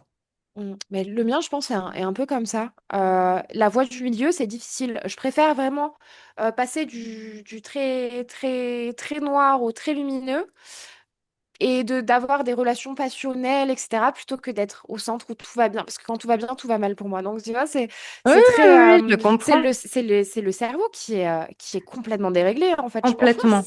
Et le problème avec le tout va bien, moi j'ai connu ça aussi, hein, c'est que quand on est habitué à morfler et à souffrir, ben ça devient, alors j'aime pas dire une zone de confort, c'est vraiment pas confortable la souffrance, mais ça Mm. devient ce qu'on appelle une zone de familiarité. Ouais, on connaît, Hein, ça on on connaît. connaît. Le cerveau va que vers ce qu'il connaît en fait. Et le problème, c'est que Mm. quand tout va bien, quand le cerveau il connaît pas, bah, il est pas bien. Alors il se dit, bon, bah, il faut que, qu'est-ce qui va me tomber sur la tronche? Et puis il va créer justement des situations qui vont ramener du négatif pour pouvoir se Mm. retrouver dans sa zone de Ouais, familiarité et des situations souffrir. malsaines, mais parce qu'on les connaît, on les comprend et on sait comment se C'est comporter dedans, ça, puisque d'autres situations, bah, on les connaît pas, donc on ne sait pas comment se comporter. Donc là, ben, absolument. c'est de l'apprentissage, mais ça demande. Bah, c'est comme les moutons noirs, finalement. C'est exactement la même chose. Faut Hmm. arriver un matin et se dire, je suis capable de sortir de ça, je suis Oui, et capable de puis à le un moment, il faire faut en avoir ras-le-bol de souffrir, quoi, et de dire, ah, c'est bon, j'en peux plus là, faut que ça s'arrête, aussi. tu vois. Et c'est un moment de choisir autre chose. Moi, je sais que je me souviens que dans les débuts de ma psychothérapie, quand la psy a percé la coquille avec un trou d'aiguille et que j'ai vu de la lumière, ouf, j'étais comme dans une cage, là, la porte ouverte, et je sortais la tête, mais je disais, c'est quoi ça, quoi? Je connais pas. Et c'est un Oui, moment de j'y vais pas. j'y vais pas, non, je retourne là où je suis parce que je connais mieux, même si c'est pas Mm, terrible. Puis c'est un moment de mettre une patte, une autre, sortir et puis aller faire un saut et dire, ah non, mais c'est pas mal là en fait. Bon, je mm, mm. retourne quand même là où je connais et puis à un moment de dire, j'y retournerai plus jamais, quoi. Ouais, c'est exactement ça. C'est Et exactement ça. c'est Une fois qu'on a vu l'autre côté et des choses meilleures, on se dit pff, pourquoi y retourner? Mais c'est vrai c'est ça. il faut travailler sur soi, il faut se faire accompagner quand on n'arrive pas, qu'il y a des choses qui vont pas. Il faut ouais, pas hésiter à se faire accompagner et à Ouais, essayer de comprendre ce qui se passe dans notre cerveau parce que franchement, c'est pas évident. c'est ça. C'est pas Et, évident de comprendre, de se ouais. comprendre. Et je crois que la majorité de nos failles ou nos programmes psychologiques, hein, en fait, ce qui nous dessert au quotidien dans nos problématiques, elles partent de trauma, hein. Bah oui, Elles partent de mm, traumatisme. Moi, complètement. je sais, par exemple, j'ai été énormément culpabilisée, c'est-à-dire que bah, c'était très souvent moi le problème, et c'est devenu très traumatique, c'est-à-dire que dans toute situation, je n'avais plus aucun discernement, j'étais forcément le problème, ce qui est très, très narcissique entre nous, hein, de se penser toujours au centre du monde de tout. Mais voilà, c'était une faille narcissique chez moi qui était très importante. Et voilà, il faut réapprendre c'est quoi la culpabilité, c'est quoi la part de responsabilité, à quel endroit je suis responsable, à quel endroit. Voilà, ça demande cette rééducation et ce travail pour pouvoir comprendre euh, bah, qu'en fait, on n'est jamais coupable, on est responsable. Ah oui, tout à fait. C'est ça. Et il Mais faut réussir à regarder aussi avec bienveillance et se dire que aussi on n'est pas des robots. c'est On a tous ça. des failles. Il faut aussi sortir justement de cette culpabilisation, de la honte, de tout ça, se C'est regarder avec ça. bienveillance et se dire, OK, il y a des choses qui vont pas, je suis capable de travailler dessus, il y a plein de solutions qui existent, Voilà, il y a tout tellement va de bien se failles. passer. Faut se traiter aussi un peu avec douceur parce qu'on n'est pas Beaucoup des de êtres douceur. parfaits, ouais. Et il y Et a d'autres failles qui sont très importantes, comme le sentiment de ne pas être légitime, hein, quand on a été un peu l'objet de satisfaction des besoins de papa-maman, bah, on n'existe pas, donc on se sent pas légitime en tant qu'individu mm, qui a le droit de dire oui, non, j'aime, j'aime pas, je suis d'accord, je suis pas d'accord. Si à chaque fois qu'on a dit non à nos parents, on essuie de la violence ou du rejet ou de l'abandon, c'est traumatique. mm, Et donc, on va complètement. développer une faille d'illégitimité. Et ça, c'est la tannée aussi, quoi, parce qu'on se sent pas légitime dans les relations amoureuses, on se sent pas Au légitime travail, d'être aimé. Au boulot, on se sent pas légitime, ben, on reste dans l'ombre, on n'ose pas faire de bruit, on dit 15 fois pardon, excusez-moi, je suis trop désolée. ouais, Euh, voilà. Et puis, bah, au final, ça pourrit la vie des individus, quoi. ouais, on vit à côté de nous-mêmes, sans jamais se C'est remettre dans ça. ses propres C'est ça. chaussures, ouais. Ouais. Et le plus difficile, je crois, pour sortir des traumas, c'est poser la conscience dessus qu'on est traumatisé. C'est Bah, le c'est ça. refoulement, la dissociation, c'est quoi? C'est des choses que le cerveau met dans des tiroirs bien fermés à double tour. Et donc, on a Oui, bah, j'en ai l'impression, fait l'expérience ouais, pendant c'est mon ça. hypnose. Ouais, C'est, vous pourrez aller la regarder si vous l'avez pas vue sur ma chaîne, la HLA de Emma. C'est la première. Où justement, elle pensait avoir réglé tous les mm, traumatismes liés à un abus sexuel que tu as vécu. ouais. T'es prêté même à la technique pour la forme, et au final, Corinne est arrivée avec son gros marteau et elle a pété le tiroir. Et je me suis dit, ah oui, non, c'était pas du tout réglé en fait. Mais alors, c'était bien, bien enterré, bien enfoui. voilà. J'avais Et mis donc, ça sous des tonnes de tapis. Et en fait, non, ouais, c'est.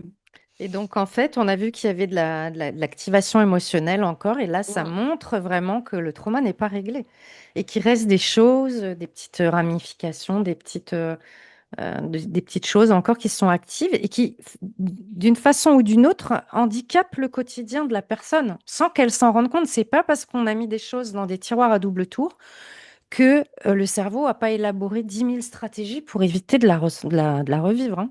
ouais, bah c'est ça. Et ensuite, on arrive sur des projections. Ben voilà, cette semaine, je pense que j'ai eu encore une reviviscence de ce truc-là.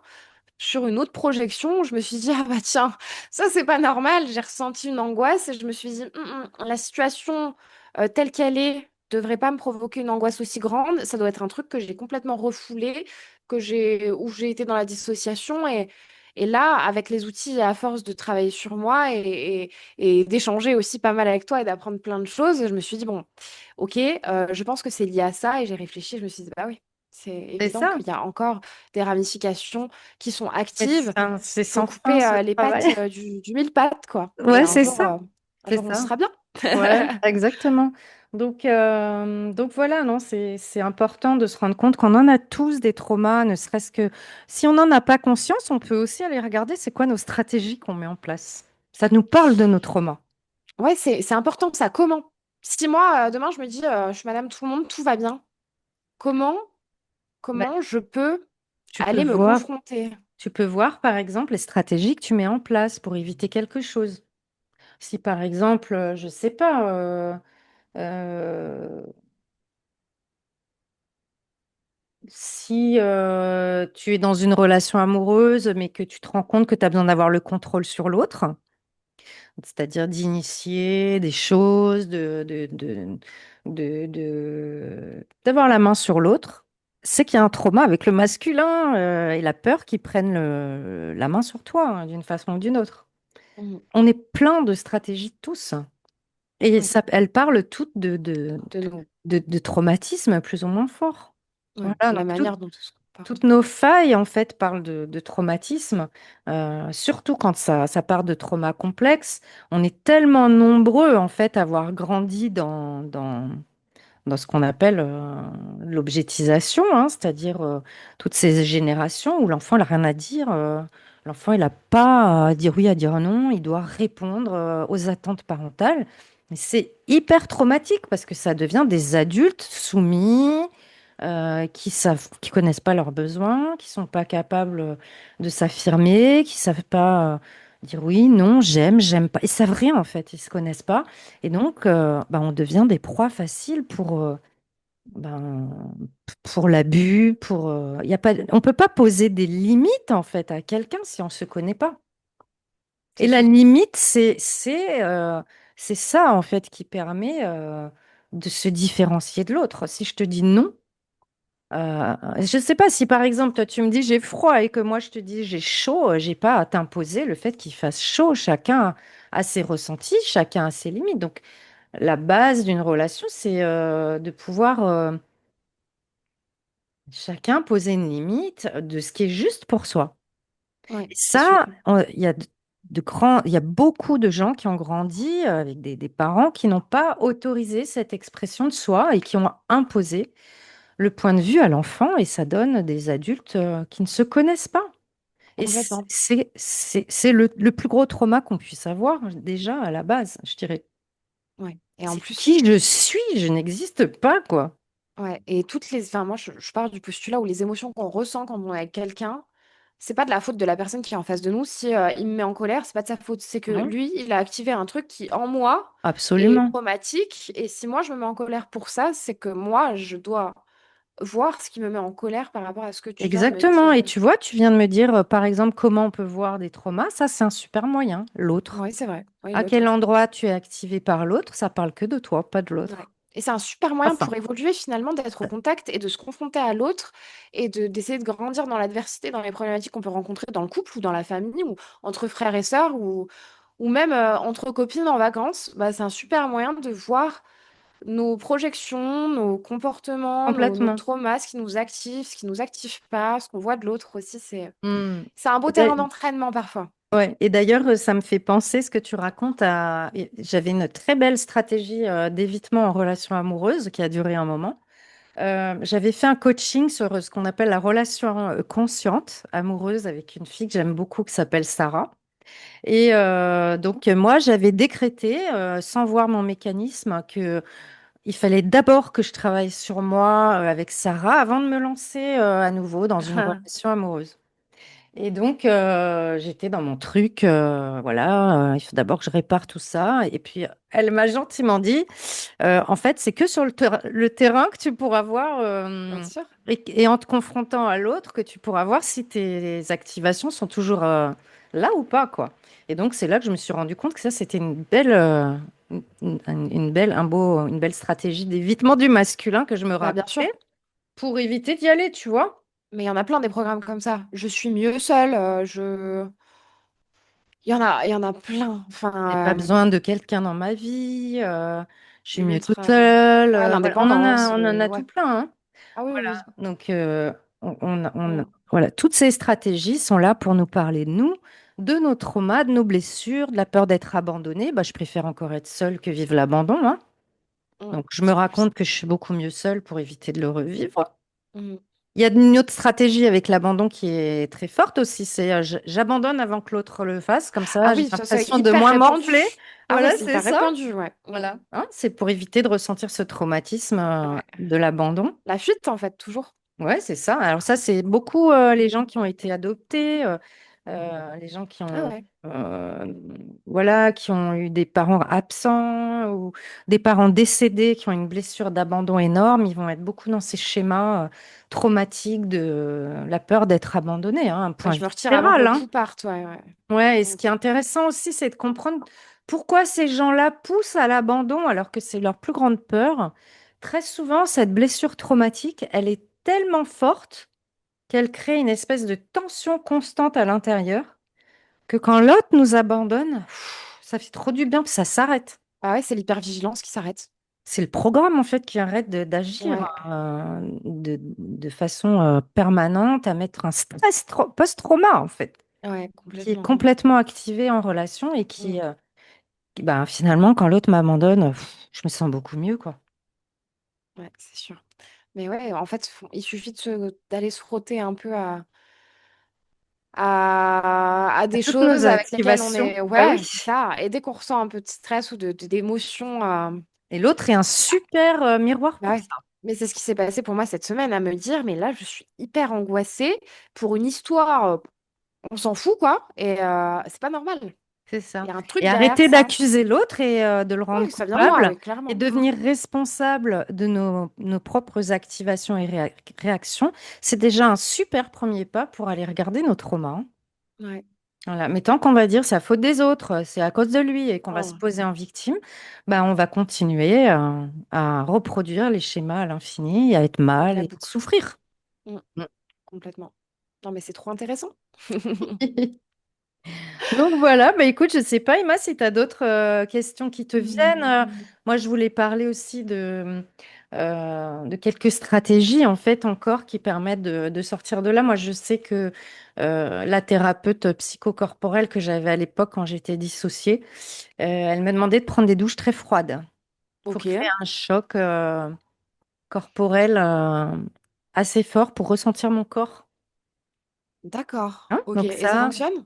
alors ça fonctionne de façon, comment dire, un peu éphémère, mais ça permet déjà d'aller ressentir le corps. Bah, ça rejoint la décristallisation avec les méthodes de shaking comme ça. C'est un peu C'est, la même. ouais, c'est pas aussi puissant parce que le fait de se secouer comme ça permet vraiment des évacuations importantes, mais de faire un choc thermique, Mm. comme ça permet paf, de remettre un peu la conscience à un moment, quoi.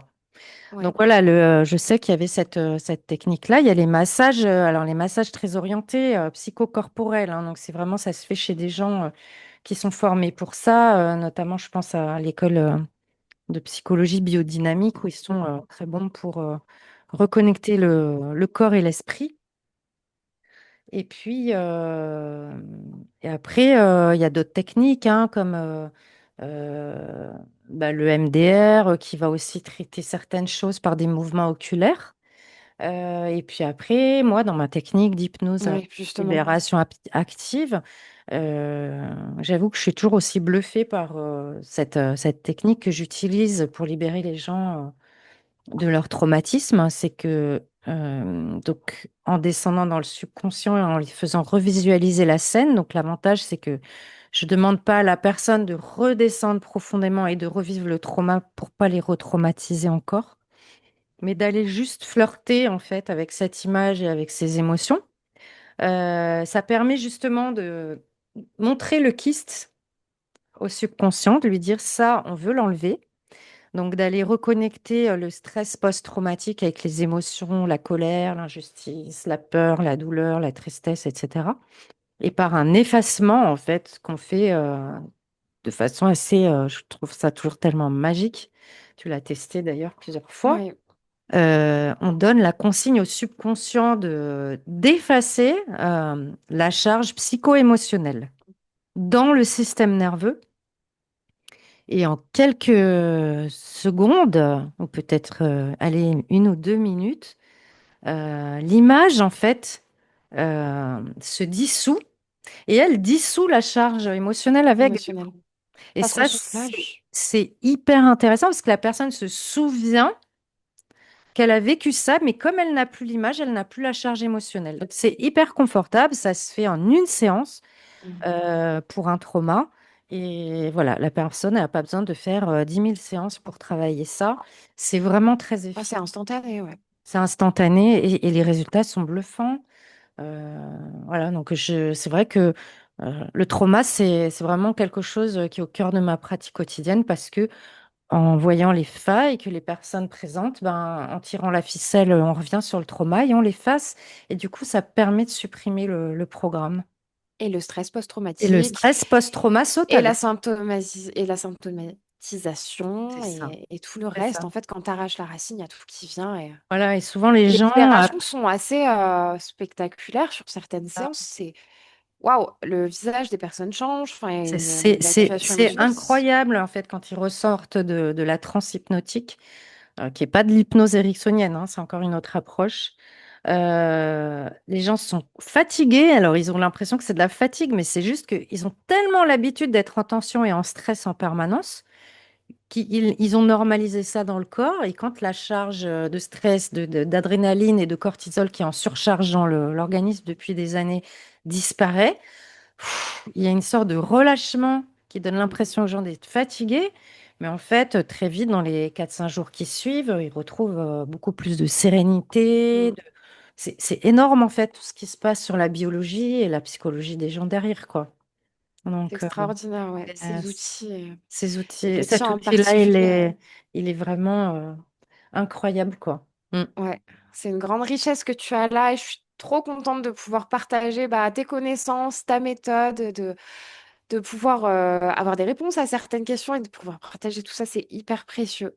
Merci Donc, beaucoup, Emma. En tout merci cas, beaucoup. ce que j'apprécie, c'est que bah, c'est vrai que tu es ma chargée de com, mais on fait des interviews parce que tu es complètement passionnée par tous ces Bah, c'est sujets et du coup, tu te prêtes à ce jeu-là avec moi et c'est trop génial, quoi, parce que ça donne encore plus de corps derrière à ta mise en page, au message qu'on a envie de véhiculer. Tout, c'est vraiment une grande richesse pour moi. Bah, ça a du sens parce qu'au-delà de ta pratique, le but, c'est quand même d'aider les gens à trouver des solutions et à se sortir de situations qui sont inconfortables. Que quelqu'un prenne une séance avec toi ou pas, la chaîne YouTube, elle a une utilité sur la vidéo qu'on a fait sur le subconscient. Mm. C'est des clés pour comprendre comment on fonctionne. Et évidemment, moi, enfin, je trouve ça passionnant. Comprendre déjà comment on fonctionne soi, comprendre notre tempérament. Ça, enfin, moi, c'est parti de là quand j'étais ado. C'est quoi mon caractère? Pourquoi je suis comme ça? Pourquoi on me dit que j'ai un sale caractère? Pourquoi? Et c'est des pourquoi, des pourquoi, des pourquoi. Et ensuite, on va au contact de l'autre, on grandit, on construit quelque chose, on construit sa vie. On se dit, bah, et pourquoi l'autre, il est comme ça lui aussi? Et en fait, C'est au ça. fur et à mesure, c'est l'apprentissage. Moi, je trouve ça excessivement riche Mm. d'apprendre des autres tout le temps en permanence. Je me nourris de ça et c'est trop. Ouais, et c'est Ah, génial ce que tu dis parce que on n'est pas ce caractère, on n'est pas cette ah, espèce pas du de tout. On le personnalité décide. c'est juste un regroupement de programmes qui crée un ensemble de Un tableau. conditionnements, qui crée ce qu'on appelle la personnalité, mais on n'est pas du tout ça en fait. On n'est pas Et condamné à l'idée, l'être. c'est d'enlever au fur et à mesure ces traits de caractère, comme tu dis, hein, cette personnalité qui a été créée par un paquet de mécanismes et de programmes pour devenir qui on est. Exactement. Et pour Et être aligné et être le petit mouton noir qui se c'est casse. ça, c'est ça. Et ça, c'est le plus important dans la vie. C'est vraiment pouvoir agir en fonction de nos valeurs, en fonction de nos besoins, pouvoir dire aux gens oui, non, sans violence, mais voilà, apprendre à s'exprimer sans blesser l'autre, mais toujours se respecter. C'est vraiment important. Oui. En tout cas, merci beaucoup Emma encore pour ce partage. Bah, On a plein merci à d'autres toi. sujets à venir Ouais. qui nous sont montés comme ça à la conscience, Mm. comme des capsules sur la victime et la victimisation, la culpabilité, euh, Savoir poser ses limites, le savoir non. poser ses limites, le non, pourquoi le non NON, hein, pourquoi c'est si difficile de dire non. Qu'est-ce qu'on a encore? Ben, Dites-nous dans les commentaires, pour ceux qui nous écoutent, si c'est vous avez ça. des questions. Est-ce que vous avez des Si vous avez des suggestions, questions, des suggestions, ouais, n'hésitez des pas à nous sujets mettre en commentaire. c'est ça, des sujets qui vous intéresseraient, qu'on pourrait aller élucider aussi de notre côté pour partager. En tout cas, merci infiniment, Emma. Merci à tous pour ceux qui soutiennent la chaîne et qui écoutent nos petites vidéos qui des fois sont longues. Et à tout bientôt avec de nouveaux partages. Ouais, à bientôt Corinne, merci encore. À bientôt, Emma. Merci à toi aussi. Une nouvelle fois, merci infiniment d'avoir regardé la vidéo. Si elle vous a plu, vous pouvez la liker, vous pouvez éventuellement vous abonner pour soutenir la chaîne et n'hésitez pas à utiliser l'espace commentaire si vous avez des questions ou des suggestions. À bientôt.